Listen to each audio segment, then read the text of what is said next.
Prajogo Pangestu melepas sebesar 28,2 juta saham BRN melalui entitas Green Era Energy atau GEE. Langkah ini membuat porsi pemilikan GEE di BRN menyusut menjadi 29,54 miliar saham atau setara 22,08%.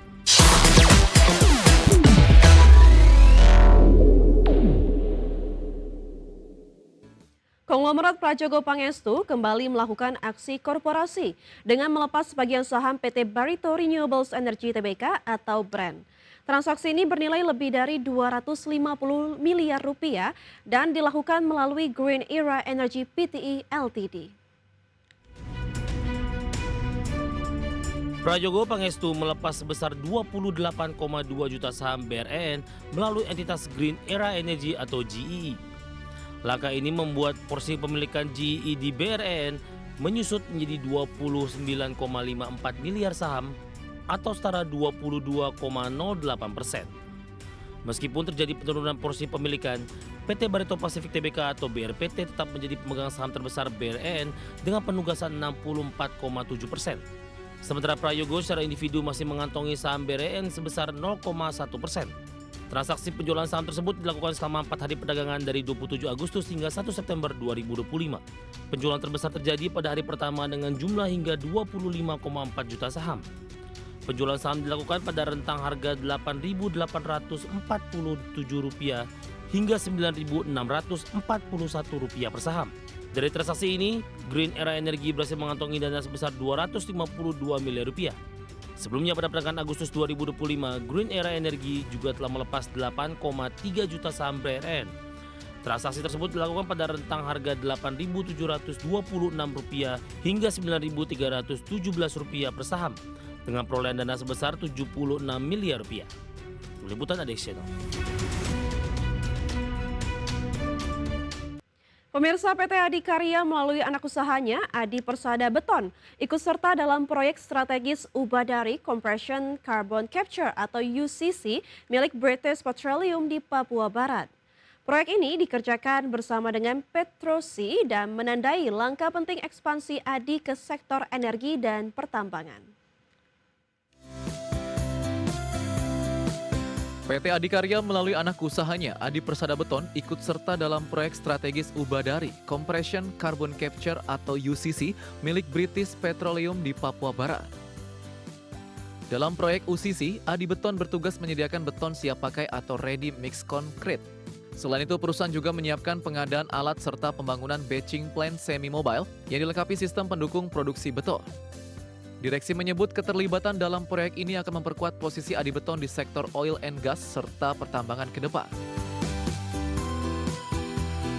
Direktur Utama Adi Beton, Johan Arifin menjelaskan, proyek ini menjadi bagian dari strategi ekspansi perusahaan ke sektor energi dan kawasan timur Indonesia.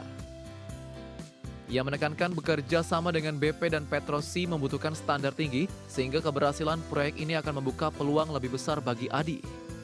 Langkah ini juga dipandang sebagai momentum untuk memperluas penetrasi di wilayah dengan potensi pertumbuhan tinggi. Meski begitu, hingga Juli 2025, Adi baru membukukan kontrak baru senilai 3,8 triliun rupiah atau turun 68% dibandingkan tahun lalu. Kontrak tersebut didominasi proyek gedung sebesar 41%, infrastruktur 26%, serta engineering dan industri 18%. Sementara dari sisi lini bisnis, mayoritas kontrak berasal dari engineering dan konstruksi, disusul properti, investasi, serta manufaktur. Berbagai sumber IDX Channel. PT Pantai Indah Kapuk 2 Tbk, emiten berkode saham PANI, akan melakukan aksi korporasi penting melalui right issue. Dana yang dihimpun dari penerbitan saham baru ini untuk memperkuat kepentingan di anak usaha termasuk PT Bangun Kosambi Sukses Tbk atau CBDK. PT Pantai Indah Kapuk 2 Tbk atau emiten berkode saham PANI merencanakan right issue dengan menerbitkan sebanyak-banyaknya 1,21 miliar saham baru dengan nilai nominal Rp100 per lembar. Saham baru ini akan terbitkan dari portopel dan dicatatkan di Bursa Efek Indonesia sesuai peraturan perundang-undangan. Manajemen menjamin saham baru tersebut memiliki hak sama dan setara dengan saham perseroan lainnya, termasuk hak atas dividen. Isu ini akan digelar setelah mendapat persetujuan RUPSLB pada 9 Oktober 2025 dan pernyataan efektif dari Otoritas Jasa Keuangan. Dana hasil isu akan digunakan untuk menambah penyertaan saham pada anak usaha CBDK hingga 44,1% dari modal ditempatkan dan disetor. Selain itu, dana juga dipakai untuk menyertakan modal di beberapa anak usaha lain seperti PT Cahaya Inti Sentosa, PT Karunia Utama Selaras, dan PT Panorama Eka Tunggal. Tim riset Stockbit Sekuritas menyebutkan NAV atau Net Asset Value Penny berpotensi naik 23% setelah penambahan saham di CBDK. Dengan akuisisi ini, NAV Penny diperkirakan naik menjadi Rp351,1 triliun atau bertambah Rp64,5 triliun dari posisi saat ini. Meskipun harga pelaksanaan reissue belum ditetapkan, perhitungan awal memperkirakan angka minimum Rp13.800 per saham. Dari skema ini, PANI berpotensi menghimpun dana hingga Rp16,73 triliun. Berbagai sumber dari Channel. PT Daya Intiguna Yasa Tbk atau Mr. DIY terus tunjukkan pertumbuhan bisnis di tengah ketatnya persaingan retail modern. Dengan jaringan lebih dari 1.100 toko, perseroan mengandalkan strategi price to value untuk menarik konsumen. Hasilnya, Mr. DIY mampu membukukan kinerja positif dan memperkuat posisi di pasar nasional. PT Daya Intiguna Yasa Tbk atau Mr. DIY, emiten berkode MDIY, mencatatkan pertumbuhan bisnis di tengah ketatnya persaingan retail modern. MDIY saat ini telah memiliki jaringan lebih dari 1.100 toko di seluruh Indonesia. Dengan konsep value proposition yang menyasar kebutuhan rumah tangga, perseroan berhasil memperkuat posisi di industri retail tanah air. Analis MNC Sekuritas Catherine Florencia menilai kekuatan utama Mr. DIY terletak pada strategi price to value. Strategi ini menawarkan produk hemat, lengkap, dan mudah dijangkau sehingga sesuai dengan kondisi ekonomi yang sedang menghadapi tekanan daya beli masyarakat. Pada periode Januari hingga Juni 2025, Mr. DIY mencatat pertumbuhan pendapatan sebesar 16,5% secara tahunan atau setara Rp3,7 triliun. Sementara EBITDA juga naik 14,8% menjadi Rp1,2 triliun.